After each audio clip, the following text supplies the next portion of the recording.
Assalamualaikum warahmatullahi wabarakatuh. In this session, I will be present my paper entitled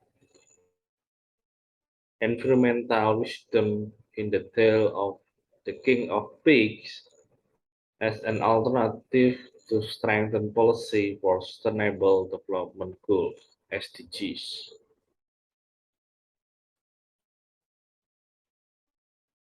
Introduction. The Tale of the King of Pigs is my literature work classic finished writing on 10 Zulkaidah 1188 Hijriah or 12 January 1775. Contain oral tradition and environmental wisdom. Characteristic: this manuscript written in Arabic. Media use the Luang paper. Language: Malay, Javanese, and Arabic. Controversy: pigs are dirty, unclean, and haram animal for the Muslim community.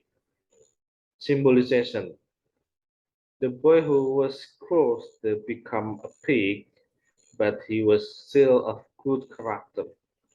Finally, he returned to being human. Method: qualitative method. Text editing method use critical edition method. Text study method use semiotic. Result and discussion.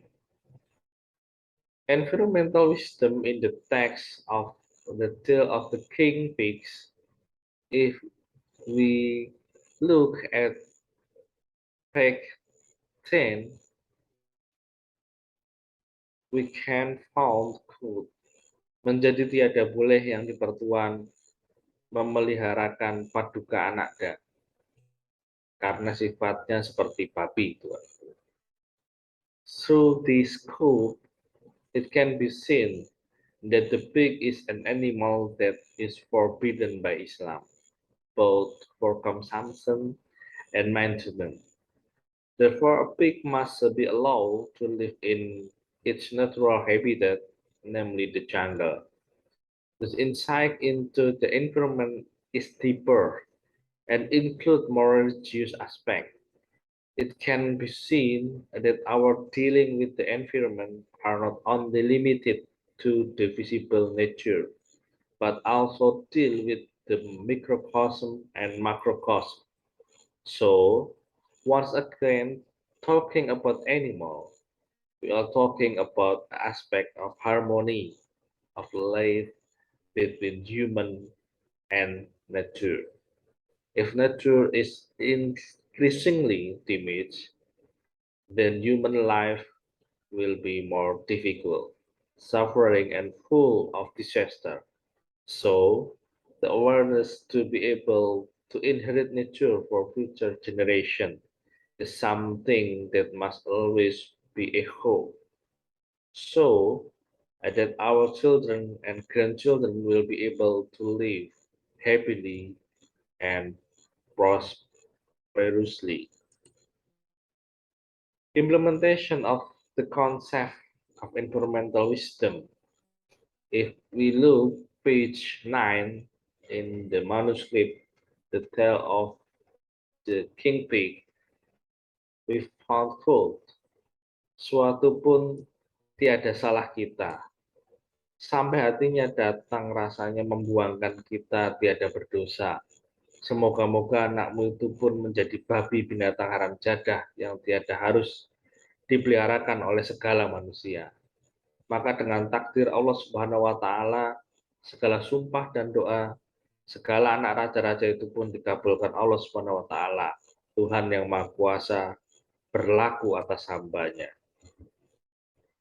Based on this code, it is known that humans should not act arbitrarily toward fellow human and God's creature. If this is still done, then the prayer of the person who has been hurt or persecuted is efficacious and will be granted by God Almighty. So, people who are persecuted or people who are wrong oppressed will be easily granted by their prayer or request by Allah Subhanahu wa Ta'ala. Therefore, Muslims are strongly reminded not to do wrong to others, even to animals and plants, because the acts of injustice is a despicable act that is strictly prohibited by Allah Subhanahu wa Ta'ala. The wrongdoers will be severely punished both in this world and on the day of judgment. Conclusion. The tale of the Pig King is essentially a symbol of harmony and the harmony of life between human and nature, including the animals and plants in it. If nature is damaged, then human life will be more difficult, miserable, and suffering. Therefore, there need to be a tradition of sustainable natural inheritance so that future generations can live happily and prosperously. Man must always introspect so that he can control all his action and word from things that can oppress people, animal, plant, and the environment. Because wrongdoing will invite and bring punishment from God, both in this world and in hereafter. Just talking about environmental wisdom in the Malay tradition will always be related to social and spiritual aspect. Thank you.